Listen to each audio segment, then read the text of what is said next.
onwe ihu nna amalo gbasara Facebook and the mark Azuka ama nwata nwa n'ụwa kọwaa ya. Onwere ihe a na-akpọ community standard na Facebook. Facebook nwere ihe a na-akpọ policy privacy.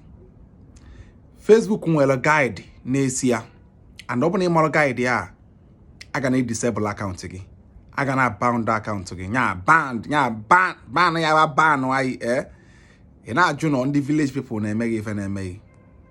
Facebook abụrụ be anyị. Facebook bụ mmadụ nwe ya, and on nwere terms and condition. Facebook ị nọ na ya nwe ihe ya bụ ime a disable account gị, knowingly and unknowingly. First, comment. If you bịa na comment box kpalia mmadụ, enwe right say mmadụ toro gbagbuo ya, idiot, I will kill you. Robot nke eseti na comment afia fesuo ya atikpo ozugbo. Or hate speech, threat ka ọ bụ.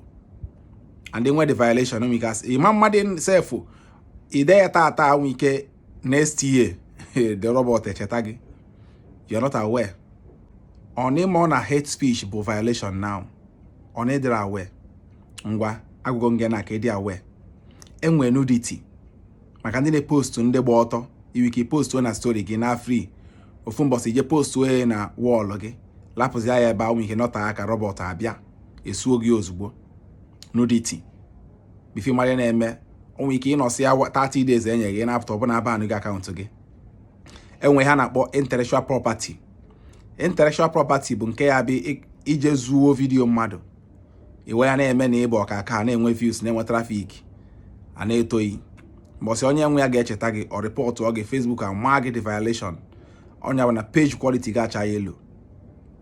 Enwe so many violations. Enwe community standard. Nke a the worst. Nke a onwete gị ọ na-decrease page reach gị. Any violation can decrease your page reach. O we cover 1,000 people na fubi post to mmadụ 200 afụbazi ya. So you gotta be very careful. Very careful. Facebook abụlọ beyi. Ọbụla ebe ya bepụta iko baka. Hate speech dị ya. Many violations dị ya. It is na ndị gba ọtọ. Maka ndị a na-epost ala na ndị otu ya.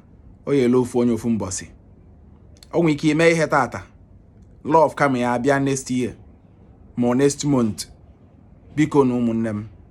Facebook abụlọ be anyị. Policy dị too much. And all robot na alụ ya. About the mmadụ. Human can't take care of Facebook. All robot na eme ya. The only thing human may take care of bụ ads, page, some page issues. Ka ha na tackle. Tackle ya. But when it comes to some certain violations, eseti gị a code where enye gị this message now bụ ka very careful. Man na Facebook abụlọ buy ka ọ bụ. Onwe law, onwe rules na guide ya, and they may have mistake. Fanyocha gị anya. So biko otu ansi call gị ya. Meswa ka ndị ya dị unu dị aware. Daalụnụ.